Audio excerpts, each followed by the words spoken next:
so welcome back everybody to the Total Therapy Training Podcast, a podcast where you accompany me on my journey through traditional Chinese medicine. So today I have a very interesting guest and I can't wait for you to hear her story. And that is Nicola from Pointz of Interest. Nicola, how are you? I'm good, thank you. How are you? Good, thank you. Good. I'm so excited to have you on the show. We had a little informal chat the other day and you are one incredible lady. So I can't wait for the listeners to hear about you. I'm no different to any other person. Okay, so Nicola, my first question. Please tell us about yourself. What is your story and what brings you here? Story, it's a really long one. We haven't got time for that. Who I am, introducing myself, that's always the hardest thing I ever have to do. I'm an acupuncturist, a complementary therapist, an holistic practitioner, a wife, a mother, and now I'm a social media thing as well. So I have way too many titles. There's way too many to go on. What brings me here is I am actually trying to get out the word of Chinese medicine, acupuncture, and therapies in a time where everybody needs it.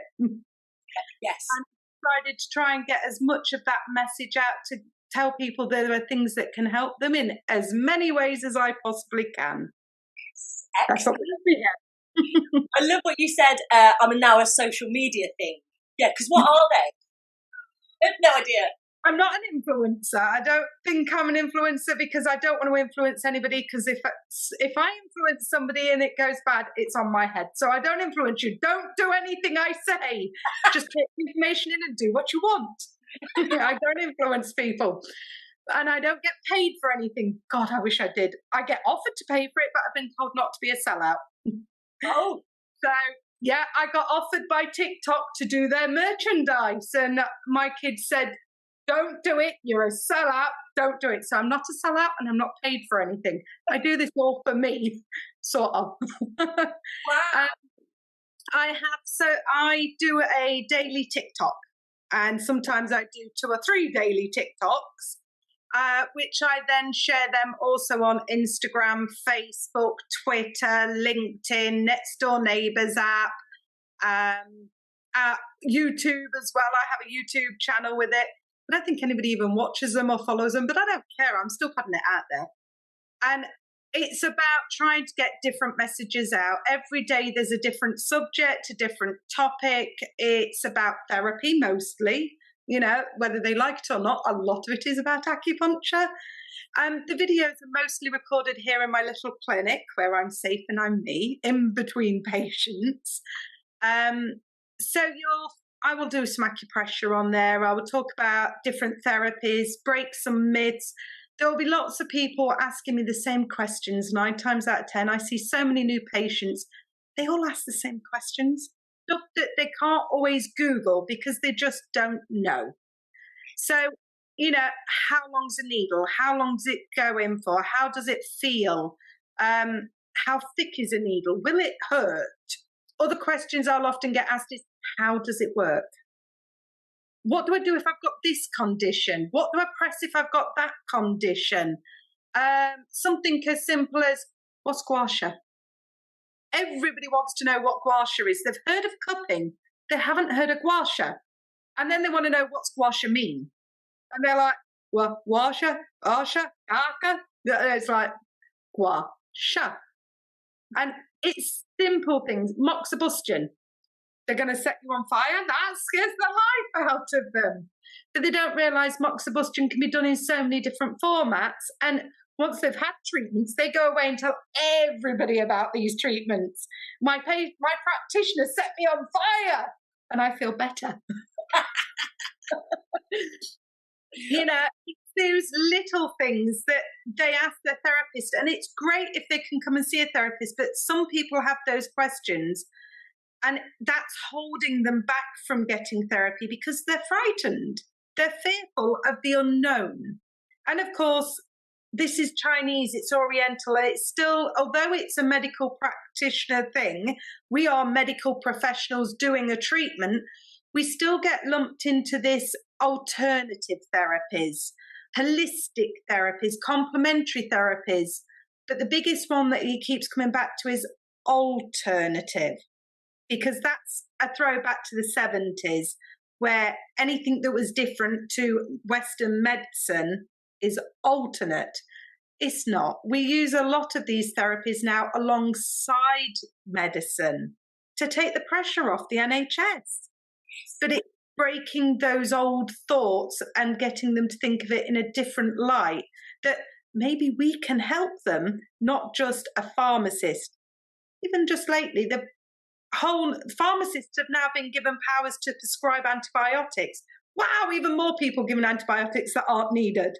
You've got a chest cold, come and get some massage, come and get some gua sha, come and get some acupuncture, come and get some aromatherapy, and do not overwhelm your body with antibiotics that you don't need, that are, if you overwhelm it, not going to work when you do need it because you've used it too much when you didn't need it.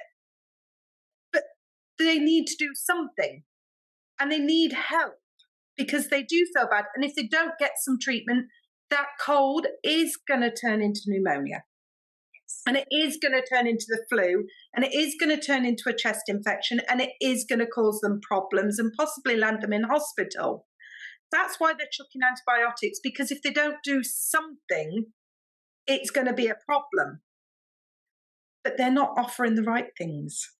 Yes. And it's because they can't. We can. Come see us. And that's what my message is about. Yeah, and also, like we spoke in the initial chat, like we were talking about the cost of these treatments and stuff. You do something a little bit different, don't you?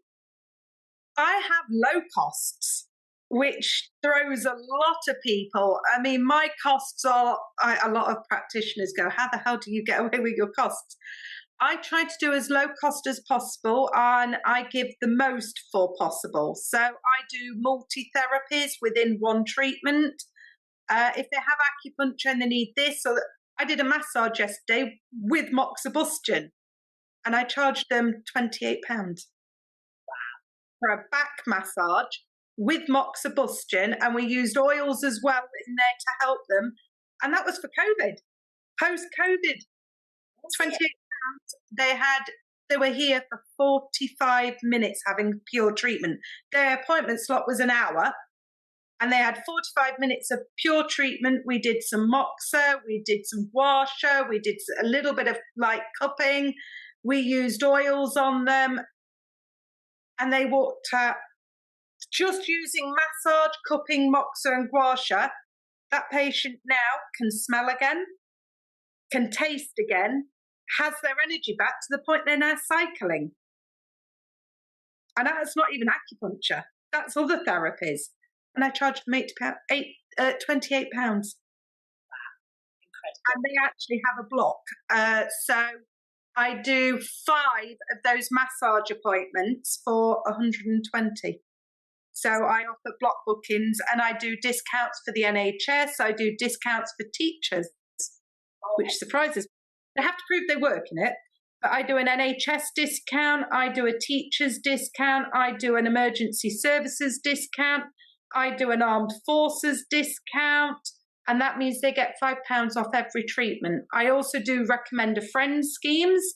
So for first-time patients, if they were recommended, they get £5 off their first treatment. The person that recommended them gets £5 off their follow-up treatment. Excellent. And that can rack up. So if they came in and said, Sarah recommended me, they get £5 off that treatment. Sarah gets £5, but if 2 people came in, Sarah gets £10 off. Oh, interesting. You become my advertising campaign, but more importantly, you go and tell people that it can help. Because people don't want to hear from me. Because they know full well the reason I'm telling you is because I want your custom. Yeah. But when you're telling them, you're not doing it because you want their custom. You're telling them because it might help them. You're communicating, you're talking, and you're communicating with somebody else, and you're having a conversation that is positive. And there is an incentive for both sides. Oh, that's excellent. I like what you're doing there, because you're getting people to have positive conversations, raising the vibration, and helping them out by your services. Oh my goodness, that's awesome. Well done you. That was a pyramid scheme where everybody actually wins. And there is nobody at the top. Exactly. Oh, I love it. I love it. Excellent. Okay, Nicola. So when we spoke initially, I wasn't aware where you trained or anything. But you haven't trained with total therapy, have you? No. So tell us about that. I actually trained at Lincoln University. I have a BSc honours degree, first class honours degree from Lincoln University, and I qualified in 2014. That was in the acupuncture and traditional Chinese medicine. Prior to that, I trained with Lincoln College and I did a diploma level 3 in complementary therapies. That again was a full-time course as well, and that was full-time in person 5 days a week, the same as my degree was that, but for 3.5 years. That was hard work. And then since then, I've done CPD courses, diploma courses in lots of other therapies as well. So how was it going to university to learn about traditional Chinese medicine? Interesting. Okay. We had some really fantastic tutors, and they were Chinese, from different areas of China as well, which was really interesting to see the different styles. And it was really interesting because one tutor would say, "It's there," and the other one would go, "No, no, no, no, no, no, it's there." And then the other one would go, "They're both wrong, it's there." And you go, "Okay, explain." And then they go, "We'll go to Peter Deadman, Manual of Acupuncture. He says it's there." And then the other one would go to Gianni Machioso. He says it's there. And I'm like, "So which one's right?" And they go, "Neither. You want the Yellow Emperor?" "Oh, for God's sake." "Well, we're going to have the Yellow Emperor." "Well, he's dead." "Well, that ain't going to help me, is it?" I'm like, "Seriously? Is it you, or you?" And they went, "It's none of them. Every person's different." Oh, my word. And they were right, because no two bodies are the same. My thumb is not going to be the same size as a patient. And of course, son, I'm like, "What the bloody hell is a son?" And they went, "Thumb." I went, "Well, why did you write thumb?" They went, "Because we're Chinese, that's how you write thumb." Oh. Well, I'm not Chinese, I'm English. I'm British. I speak English. Can't you not just write that? And they went, "No. You don't like it, go learn Chinese." Oh. So my kids bought me a book on learning Chinese. I could not get on with it. I think what made it worse is that obviously we had one of our tutors was a heart surgeon and he was teaching the pathology. I loved him to pieces. Jason, he was wonderful, still is, and he's a fantastic acupuncturist as well. But he was always coming at things from a medical perspective. And then you had Henry, who would always come at things from a acupuncturist aspect. And they always sometimes didn't collide. And it was like, we are teaching you all of this Western medicine. Now completely ignore all of that. It has absolutely no bearing on the Chinese medicine roots. But you have to know it to understand the Chinese medicine roots. But then you have to discard it to do the acupuncture, to then bring it back in once you've got the acupuncture. And I was like, that first year, I was thinking, I've got the wrong place. I got accepted to do Chinese medicine herbal as well when I applied for my degree. And that was with Katie. And at times, I still think I should have done it. I so should have picked that one instead of this one. And I do think that's easier than the acupuncture. But seeing what the acupressure can do, seeing what the acupuncture can do and all the therapies and how much we actually help people, I'm glad I do it. But learning it, I was constantly saying to my husband, "Can't get this. Can't get this. I'm going to quit. It's awful. I can't get this. This is just too hard a concept to get." And there are so many different types of acupuncture as well. And we branched into so many. I mean, we were taught parts of 5 element. We were taught traditional Chinese acupuncture, the electro, the auricular therapy, all the diagnosis aspects. We were taught on prick to bleed. There were so many different therapies as well as the acupuncture that it was so overwhelming and you can't take it in. And then suddenly by year 3, it's just like you're breathing. And you then go and you get to your 3rd year and you think, I've got to do this on my own. Nobody's going to be holding my hand. Can I take the tutors with me? Yeah. Just call them up. And it's like when you leave, you're suddenly on your own into this big wide world, and you're this tiny, lowly little acupuncturist. Yeah, you've got a bit of paper and you've got your insurance, and they say, now go do it. And you go, what if I kill someone? Yeah. My first thought, what if I kill someone? Right. So part of me was like, my first 6 months, I wouldn't put a single needle in the chest. I was so petrified of giving someone a needle in the thorax that I thought, I can't puncture an internal organ if I don't stick any needles there. So I only used arms and legs, and I started getting really good results, better results there than I did when I was in uni, doing the backs and the arms and everything.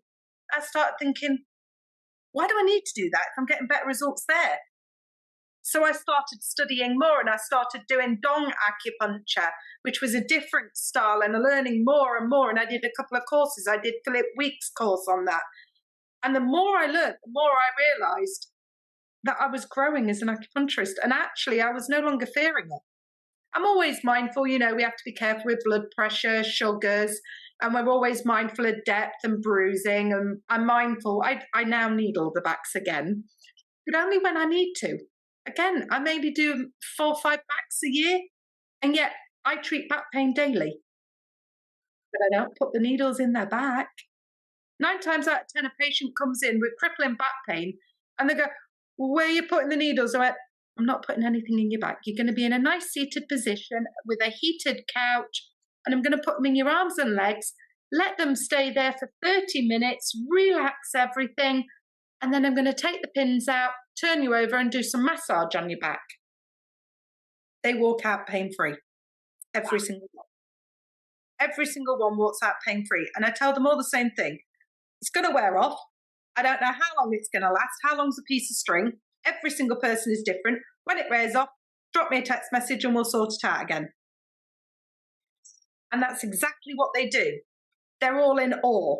And off they go, and they talk to their friends. Hence my recommend a friend scheme. But the idea is, if it hurts there, don't stick a needle in it. It hurts there. If you want to stick a needle where it hurts, that's trigger point therapy and dry needling. That's a whole different ballgame again. And we use it as Arshi acupuncture, which we was taught in uni. And I have used Arshi where necessary. But 9 times out of 10, Arshi has its place. Distal acupuncture and TCM acupuncture and dong acupuncture and 5-element are so much better. Why is that then? Like, why would, so me who's... Because they treat the root. They don't treat the cause. They treat the underlying root. You have to think of your health, you have to think of it like an iceberg. It's the same idea with autism. If you look at a meltdown, you only see the top bit. That's not what took down Titanic. It was the stuff under the water that you couldn't see. And that's the bit that the TCM treats. That's what the acupuncture treats. Arshi is only treating that top bit. What about all the bit underneath the water? That's the underlying root causes. And that's what they spent 2 years teaching me in university. The underlying roots and how to identify them. Now somebody comes in, gives me a list of symptoms, and I'm already into patterns. And I'm trying to work out which one's the father, which one's the son, which one's the mother, which one's the daughter, and how they all interconnect. Is that causing that, or is that causing that, or how is it going? And they haven't even finished their symptoms. And then I've worked out, that. Okay, we've got our patterns, and I will then read out what the natural symptoms are for that pattern. And they're going, well, yeah, I've got that, but I didn't tell you. And yeah, I've got that, and yeah, I've got that. And I'm like, there we go. Then we go with a protocol for those points. Problem solved. Awesome. And in every underlying pattern, there will be a mixture of local points and distal points, because it's telling you you need both. Some of the most powerful points on the meridians aren't where the pain is. They're at the start and the end. Because isn't that how we undo a knot? You got a piece of string that's all tangled. Don't go to the middle and try to undo it, because you're getting more of a trouble. Go to both ends and shake it. The knot comes free. You're joking. Try it. I'm going to have to try this now. It's how it works. If you've got a tangle, go to the ends and shake it, the tangle will release. It's no different with your health. We have to remember the majority of people's complaints are blood stagnation, chi stagnation. Things are not flowing. So let's go to the ends and make things flow. Clear the dredges and everything will flow again. That's all I do. So do you have a speciality then, Nicola? I get asked that a lot. And when I start telling them a speciality, I realise my speciality is literally everything and half the kitchen sink. So I don't think necessarily I do have a speciality. I have a few areas that I'm more, yay, I get to do this, and a few areas I'm very, very good at. I don't do babies. It's not my thing. I have a lovely practitioner who's nearby, who her thing is women's health and specifically fertility. So when I get somebody come in and go, I want to get pregnant, I go, absolutely fantastic, wonderful, you pick acupuncture, go see her. And they kind of look at me and go, what? Yeah, not my thing. You want help with your periods, you want help with menopause, you want help with your woman's health, by all means, come and see me. You want to get pregnant? I'm okay with that. Go for it. Wonderful. Use acupuncture. Even better. But go see somebody who wants to work in that field. The thought of dealing with it's not about dealing with them. The thought of actively trying to help somebody get pregnant and it not happening, that's a big responsibility that I don't want that responsibility. If it happened, I would be overjoyed for them. But if it didn't, I would also be gutted for them. And that's an emotional level that I don't need to deal with. And I'm not the right person to do it, because I would literally, when I have somebody with me, I'm on their journey with them. And I can't deal emotionally with that level of journey because it's not suited to me. Yes, yes. So I'd rather be honest with them and say, that isn't my speciality. I would like you to go with somebody that is their speciality. It's their passion. And they're the ones, if it's their passion, they're more likely to get really big results from it, which means you're more likely to get your baby. For me, I'm going to get your period going. I'm good with that. I'm going to help you get through your menopause. I'm good with that. I don't want to help people get pregnant. And that's a personal preference. So I don't do fertility. I do child acupuncture, I do adult acupuncture, and I treat people of all ages. I tend to do a lot of musculoskeletal issues. There's a lot of arthritis, a lot of stroke rehabilitation, MS, ME, Parkinson's, epilepsy, gout. I've got a few of them. Because of the area I'm in, it's largely retirees. So I do a lot of backs, shoulders, knees, hip joints, things like that because of the area I live in. I do an awful lot of tradesmen as well because I'm very good with the massage side and they all talk to each other. So I get a lot of tradesmen through my door and I end up doing a lot of men's health then because I'm dealing with the tradesman side of it. I have a passion for musculoskeletal. I have a passion for neurological, psychological, mental health, and I have a big thing for disabilities. So autistic spectrum disorders, neurodiverse, ADHD, OCD, schizophrenia, bipolar, PTSD, anxiety, depression. I treat an awful lot of those areas, and that is a little bit of a passion of mine. Wow. Because I can understand it. Yeah, we're going to go into that, but tell me about acupuncture for schizophrenia and things like that. So this part, yeah, I've treated a few with bipolar, schizophrenia, borderline personality disorder, and one with Alice in Wonderland syndrome. That was an interesting one. So when you're dealing with schizophrenia, again, there are some very good protocols already in the books. Giovanni is fantastic. His book on psyche and TCM is wonderful. And a big part of it is that you've got to deal with it at certain times. So we can help with schizophrenia where they are regulated, and it's to help keep their anxiety down. Because the more anxious and stressed they become, the louder the voices become. And also, if you're going to work with schizophrenia, you must be working with psychotherapists and psychiatrists. So when I take on a patient with mental health disorders, specifically bipolar, I insist they are medicated and we work with them. I do not insist they stop taking their medications. In fact, if I even suspect that they have stopped taking their medications, I already have a protocol to call. When I take them in, we discuss about taking on a proxy. And in the event that they may have a lapse, who would I contact? And they give me an emergency contact that has already been prearranged, that if I am concerned about the fact that they may be in a bipolar lapse and that they may be in what we call a meltdown type of situation where they may need intervention, I have somebody I can already call. That can be a doctor, it can be a friend, it can be a family member, but that is agreed during my consultation with them. If they don't agree to that, I don't agree to treat. Because if I am concerned about their mental health and that they could be a risk to themselves or to others, I need somebody I need to contact.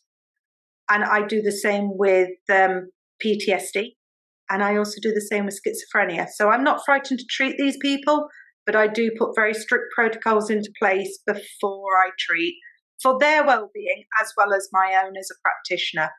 And where possible, I ensure that they have done some therapy or they're still within therapy. And sometimes that can be getting them the right therapist. A lot of the time they've been with psychiatrists, which have done nothing but trigger them. They need to be with psychotherapists, which is completely different, and sometimes with counsellors. And they are able to regulate them on emotional side so that they are dealing with the psychiatry aspect, and I am dealing with the emotionals, I am dealing with the physical. Because a lot of the times, if they are schizophrenic, often any form of pain will trigger the situation worse. And if they have muscle aches and body pain and they've been struggling, that's going to trigger them worse as well. So it's a multifaceted approach. It isn't a single approach. It's not just one person's dealing here. There will be a team involved with that person. So do you work closely with the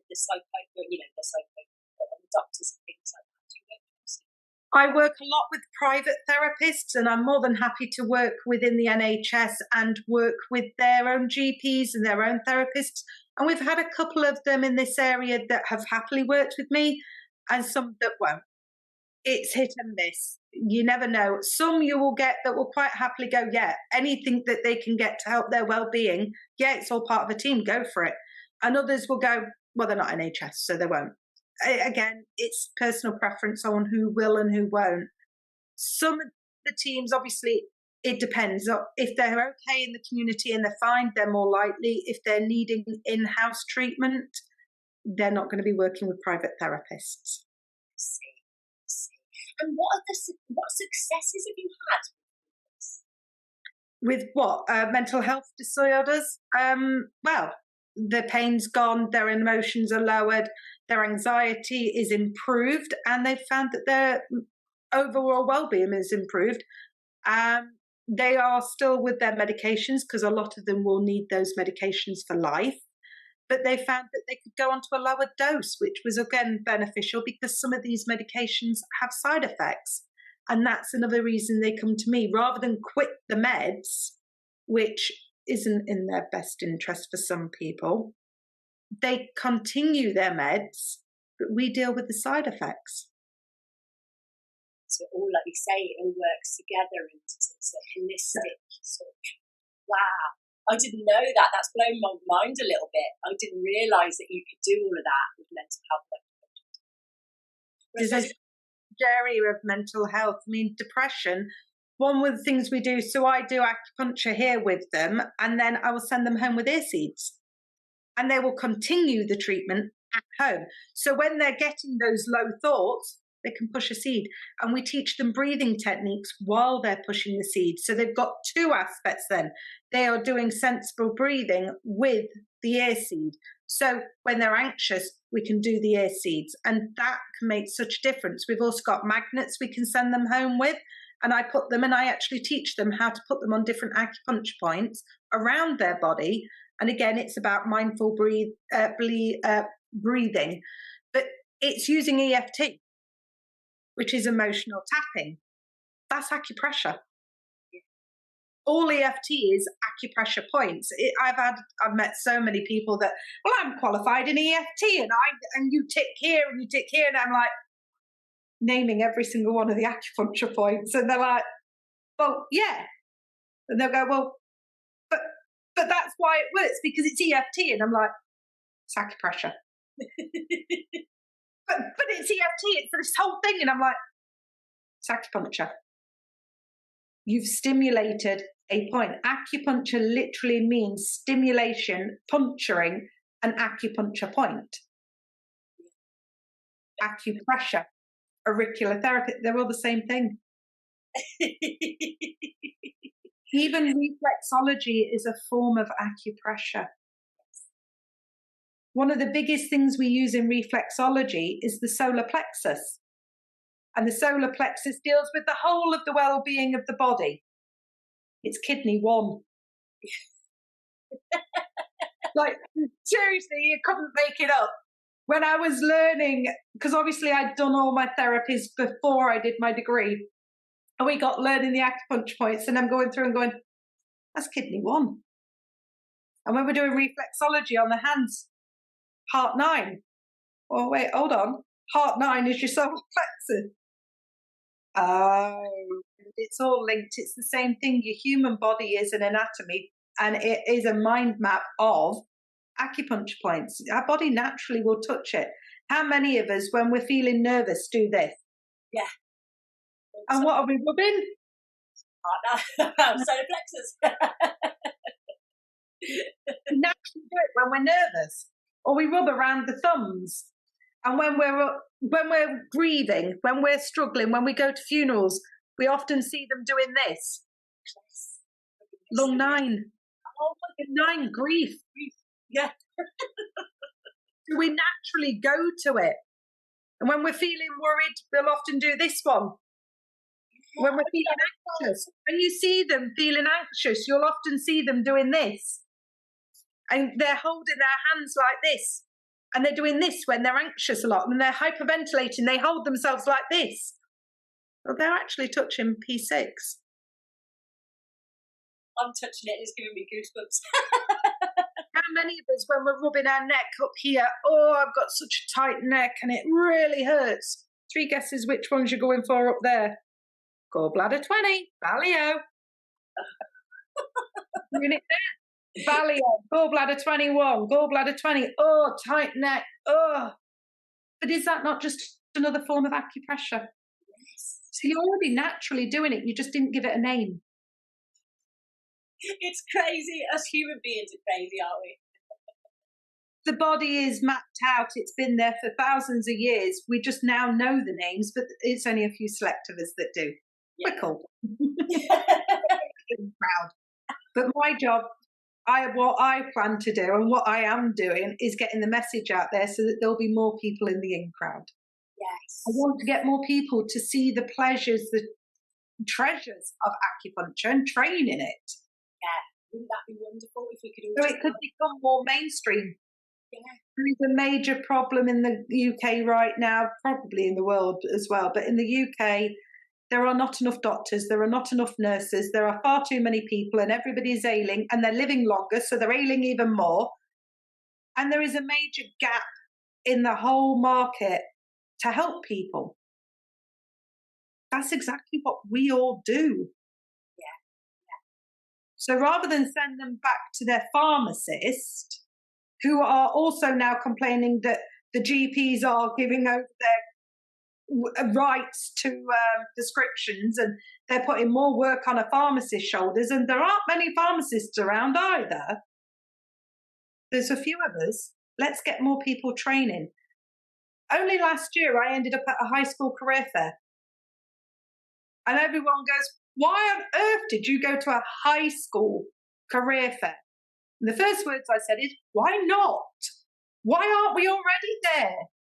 Why aren't we showing kids that there is a different career path for them if they want it? You're giving me goosebumps, you are. Most of the people that actually train in acupuncture are over the age of 40. It's a second career for a lot of them. And they do it for maybe 20 years and retire, some 30 years. I intend to do this until I die. I'm going to be 80, 90 years old and still doing this because why not? But the thing is, on my degree, I was one of the youngest ones on there and I was 30. There was only 2 people on that course younger than me, and neither of them are still practicing this day. Interesting. Yep. Wow. And one of them was through ill health, and one of them, I don't think he really wanted to do it. But it really opened my eyes that we need more people to train. Because it doesn't appeal to a younger audience, so let's make it appeal. And the way to make it appeal to a younger audience is social media, which is exactly what we're doing. So how you're doing that is through TikTok, isn't it? With young people? I think that's It's easier to do it on TikTok. It's so much easier because what I do is I pre-record my videos. It's so much easier. I've done 2 this morning. So I will pre-record the videos and have them sat there in my drafts. And then I just literally go on every morning, upload one. And then once it's uploaded there, it saves naturally to my phone. So I can then move it and put it on any of the others. And I pick and choose which one I use it on. So anything that's professional-wise, say it's about an awareness day, acupuncture treats this condition, I will go and put the post on TikTok, and I'll do it on Instagram, and I do it on YouTube. They're the only 3 that have all the videos. They're the only 3 that have all the videos. Anything business-wise, acupressure, things like that, tend to go on my Next Door Neighbour app. Anything, and they also will go on my Facebook business page. Anything more fun, just day-to-day autism, things like that, I tend to put more on my personal Facebook account. And obviously, I'm not going to put my Next Door Neighbour app. Sometimes I mix and match and put all sorts out on Twitter, random. But my LinkedIn, so I take that awareness page, and instead of putting the video on LinkedIn, I will go and find an actual study that shows acupuncture will treat that condition, or I will find a charity of that condition that endorse acupuncture, and that's the link I share on LinkedIn. Amazing. So that professionals can literally see, not just am I saying it, here is your evidence. Yes, I like that strategy. That's a very good strategy. What is my Next Door Neighbour app? Never heard of that. So that's a new one, and it's coming out. It's becoming more and more popular, actually. It's an app that's on anything, and it's just called My Next Door Neighbour, and it has all neighbourhoods and local events, and you add your neighbours, and then it adds people who live in your area, and you can sign up to it. You can claim your business on there, and you can put your own little things. There's groups, there's a little marketplace. Essentially, it's like a Facebook, but purely for the little area you live in. So it's a wonderful little app, and it works really, really well. Other new, and it's just search Next Door, and that's it. It's called the Next Door Neighbour app. So if you want to go into the app store, look for it. 1 second. Yeah. You search in Next Door. I got it. Oh, wow. Thank you for that. Neighbour app. And it's a thing, and it discovers your local neighbourhood. So you can buy on there, sell on there, advertise on there, wine on there, ask for recommendations on there. It's becoming much more up and coming. It's been around now since about 2020. So I think it was launched during the whole COVID thing a bit. And I've been putting things out on there as well. And I have patients come to me from there because they see the videos and they're connecting. It's incredible. Awesome. Thank you for that. Thank you. Okay, so I want to get into something that's a little bit personal now, but it is we're on the path because you're raising awareness for acupuncture. So you mentioned it a few times, and you fight for autism. Explain all of that to us, Nicola. So the reason I fight for autism is because it's not that there isn't enough people out there fighting for autism. There's loads of people fighting for autism. It's become very mainstream. And obviously now, some people even say you shouldn't call it autism, it's neurodiverse. There's so many different labels. It's autistic spectrum disorder, autism, Asperger's, neurodiverse, neurodivergent. There's so many names. We'll call it autism. I have Asperger's. Now, obviously, there are negative connotations with that label, but that is what I was diagnosed with. And I have a husband on the spectrum who has PDA, which is pathological demand avoidance, which when we were diagnosed, we'd never even heard of it. Half the population had never even heard of it. It was originally named, it was not discovered, it was not first diagnosed, it was named by a woman called Elizabeth Newson in Mansfield in Nottinghamshire. She did a lot of study with different types of children on the spectrum and found that some of them, although they were on the spectrum, they were different. They were at the other end of the spectrum. So if you literally thought of Asperger's here and autism here, and Asperger's and autism are different. So if you thought of them here, PDA is all the way over there. Okay. So this little party of autism and Asperger's, which are autistic spectrum disorders, blah, blah, blah, they are all about routine. Absolutely 100% black and white routine. This is my routine. Don't mess with me. This is how I like things. Don't mess with me. Don't forget, I need to be prepared for what you're about to do. Every single step. Very army-fied, very regimented, very routine. Every single step of the way needs to be prepared for everything.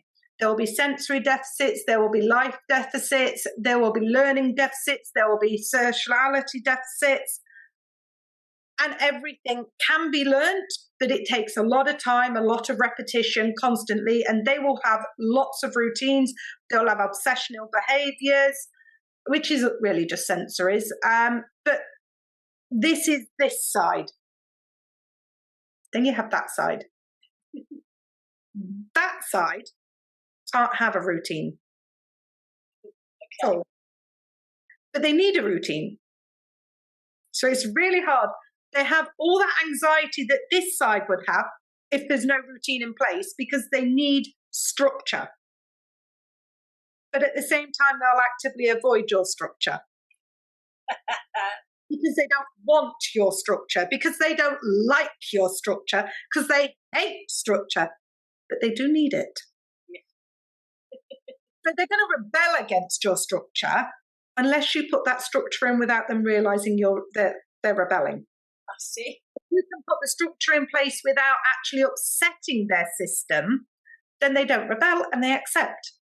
But it can't be a demand.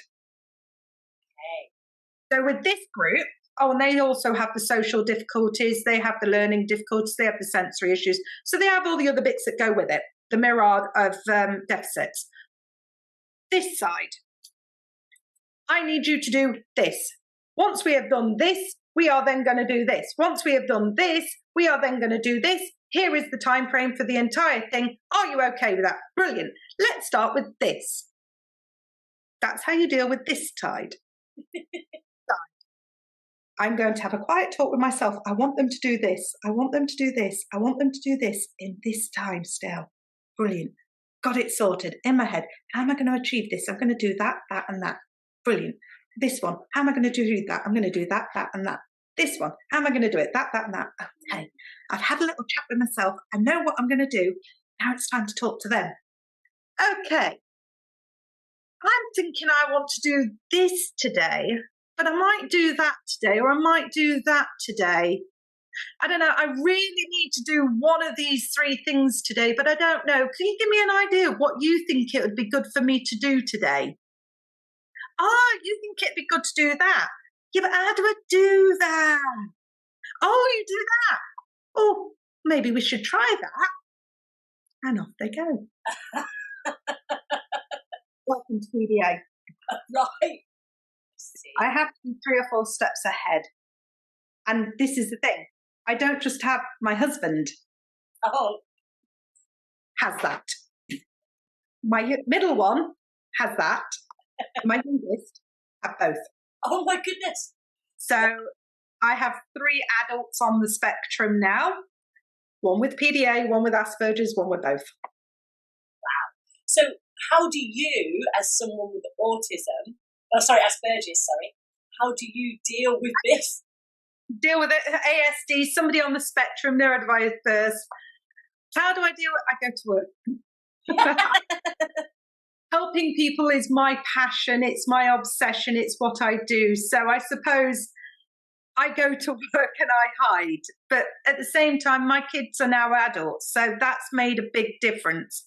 When the children were little, I couldn't work easily. We tried many different ways, but I needed to be there for them. Now, obviously, my eldest doesn't live with me anymore. My middle one's off at university. I've only got the youngest at home and they're off at college. So my time is a lot more freer now that I'm not needed as much. I'm still needed. I'm still doing distal support. Only yesterday I was writing a letter for one of them, and today I'm doing X, Y, and Z. But it is what it is. But I think being on the spectrum meant that I was able to cope with them better. I dread to think what I'd have been if I'd been normal. Yeah. I don't think I'd have been able to cope because half of their difficulties, I truly understand them because they were my difficulties. Yes. But I wasn't diagnosed as a child. I was diagnosed after my children. Both me and my husband were. How does that work then? Like, what did you just both think, right, there's something not right here? No, the doctors did. Okay. So my eldest was diagnosed, then the middle one, then the youngest. When the youngest was diagnosed, they started going, okay, we've got something going on. We've got 3 kids. All 3 are on the spectrum, 2 different types in one family. I mean, yeah, you can sometimes get 1 or 2 children on the spectrum, but all 3. 2 different genders, 2 different types. This is unusual. So they started looking deeper, genetics, they were looking at me, they were looking at my husband, our backgrounds, our history, and we ended up being diagnosed with 2 different types. One from the mum, one from the dad. So right, this is blowing my mind again, right? So are you saying then that a lot of people, like our generation, like, that are old people, like, are we walking around undiagnosed? Yes. There is a hell of a lot getting diagnoses now as adults because it was not known, especially females. The thing that you expect to see is autism with a global transient delay, which essentially is a little boy, 5 years old, screaming, non-verbal, not able to cope, not able to manage, not learning anything, no way of moving forward, lost in their own little world, having meltdowns. All, if you look at the DSM-5, lining up toy cars, that's actually written in the DSM-5, lining up toy cars. Not everybody plays with toy cars. It can be as simple as things like standing on tiptoes. I didn't reach my milestones. They may be mute, but actually they may just be delayed to talk. Or they may be very quick to talk, but actually when you listen, they don't use the language appropriately. Sometimes the words you think, was that the right word? Was you really meaning to say that? And you didn't mean to say that, but you thought that word meant that, so you said it because it sounded right. Because you've copied your language too quickly from your siblings, from your peers, from everybody else around you. You haven't learned how to use it effectively in the same way they would. You've just mimicked them like a parrot. But because you have language, it wouldn't have been thought of that you was autistic. Lots of people will realise they have a weird aunt or uncle somewhere in their timeline that's a bit different, a bit odd, a bit weird, that maybe had mental health problems, that maybe struggled socially or struggled with their well-being, their emotions, didn't really care about their appearance. Hoarders. A lot of them are on the spectrum, but they were born in a time where that knowledge isn't there. And even to this day, it is really hard still to get a child diagnosed. Did you know the diagnosis process in the UK can take anywhere between 2 and 8 years? The older you are, the longer it takes. And that's if you stay within the NHS. If you go private, it's normally anywhere between 6 months and 3 years, and that's private. And a diagnosis in the UK private will cost you anywhere up to 2,000 upwards. And do you know the protocol that they still use is based on a 5-year-old little boy? And I'm not a 5-year-old little boy. I'm a grown woman. And because I can do this, they would say, well, you're not autistic. This is called surface sociability skills. Right now, I'm talking to you very comfortably, very happily. I'm in my own environment. I'm in my own clinic right now, wearing my glasses. If you see, my glasses are actually tinted. That is because lights hurt my eyes. I'm not giving you eye contact. I'm not even looking at the camera. I'm actually currently looking over there. I've been checking over there. I've been all over the place because I find that a bit easier. And when I'm looking at patients, I actually look here or I look here, because then it looks like I'm giving them eye contact, but I actually don't have to meet their eye, which makes it more comfortable for me. Surface sociability skills isn't about talking about the weather, which people assume, oh, I can say, have a chat with you about the weather, therefore I've got surface sociability. Surface sociability means that you can hold a conversation with somebody about something that interests you. But when they try to change the subject to something about somebody else, they struggle. When it becomes a conversation about you personally, your likes, your dislikes, and things like that, you struggle. When it becomes something where you've actually got to pick up on social cues, you struggle. So things like knowing when to stop, knowing when to start, knowing turn taking. Turn taking in talking is very hard, especially for people on the spectrum. We interrupt. I'm a bugger for it. I will interrupt. I can't always help it because I don't always know when am I meant to come in. If I'm in a group of people, this is not who you will see. In a group of people, I'll sit there because I don't know when I'm meant to. I will listen to everything, but when do I come in? Oh, sorry. If you get me in a classroom, sometimes I will want to ask a question. Oh, they've not picked up. So I'll sit quietly and my question won't get asked. I will then email them. So as confident as you see me here, take me outside of a comfort zone. Here, I'm the boss. I'm in control. There is no boss here. I couldn't work with a boss. I don't play well with others. But I am comfortable in this situation. In here, I'm in control. So I have no anxiety in here because everything in here is me. It's set to me. It's my place. I built this place from the ground up. I decorated it. I organised it. Everything is in my place. But I used to share this building originally with another practitioner. And I used to have an anxiety attack before I'd even walked in the door every single day because I didn't know what I was walking into. What if they'd rearranged the furniture? What if things weren't done? And I would have about 3 meltdowns and 2 anxiety attacks before my first patient had even walked in the door. But when that patient walks in the door, switch, I can turn it off. That's a gift and a curse because that's not my well-being. I turned it off because now it's time to play the role. People on the spectrum put a very good mask on. They play the role. My role is practitioner. Practitioner doesn't show their emotions. Practitioner doesn't do that. Practitioner treats. So I treat. And when I go home, I'm exhausted and I sleep well that night. I toss and turn, but my husband will say, oh, you've had a tough day. Yeah. And then he'll tell me all about his tough day because he's able to tell me, he's able to pick up that I've had a bad day, but he isn't able to continue that any further.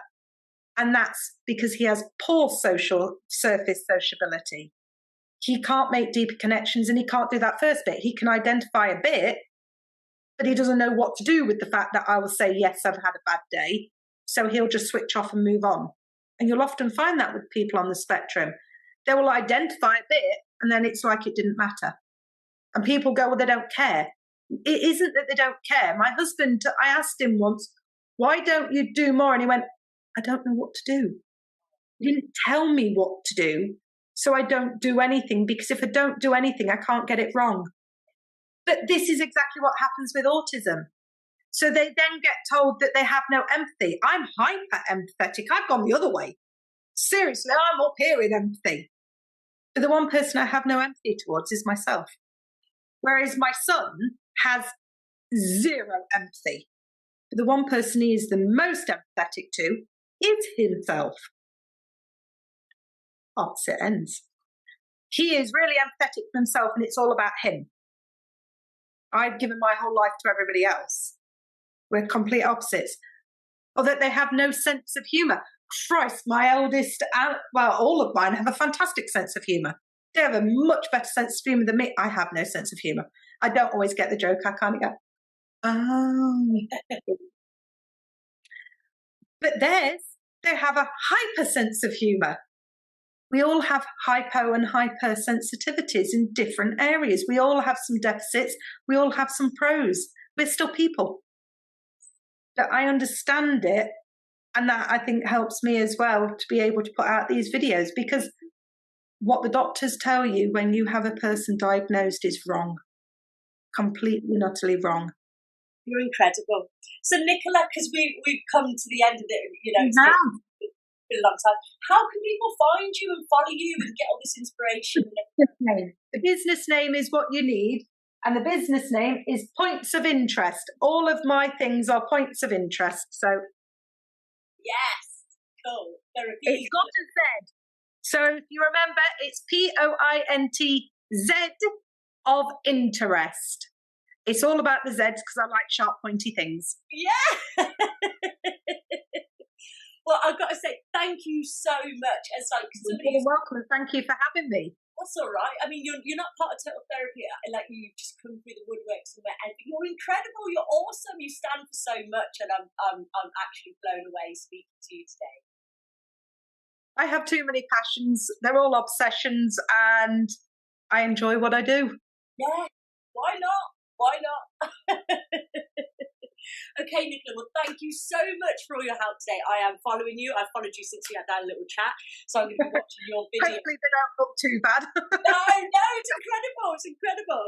But thank you ever so much, Nicola. I wish you all the best, especially when you are, and keep helping people. That's all I can do. You keep on with the good work. Thank you very much. And maybe we'll speak again soon. Who knows? Definitely. Take care. Bye. Bye.